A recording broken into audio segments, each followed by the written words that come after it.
Okay, so we got the listing agreement, and this is page 1, section 1, line 1. It says exclusive right to sell. So we blank, that would be the seller's name. And if you're doing this in Transaction Desk and you're creating contacts, this should auto-populate with the contacts that you've already created. Also, if you put in the APN number, it will pull the name of the seller directly from the assessor's website, from the record. So right there in the blank, it'd be seller's name. Hereby engage and grant Galindo Group Real Estate, company name hereon after as known as the broker, the exclusive and irrevocable right commencing on, this would be the date that you're going to start this listing agreement.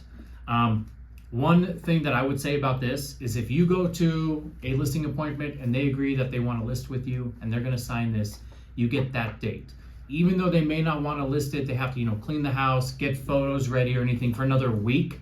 You don't want to say, okay, well, I'll send this to you in a week, or let's date it for a week later, because this is not valid now until that date. It begins on that date. And what could happen is their neighbor could say, hey, I just got my real estate license, I'll list you for free.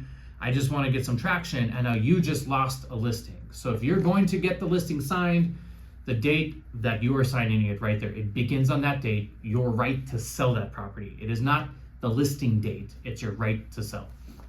And continuing on section 1 of the listing agreement, after it commences on beginning date, it expires at 11:59 p.m. Pacific time on blank. So that would just be the date of your expiration. It could be 1 month, 3 months, 6 months, a year.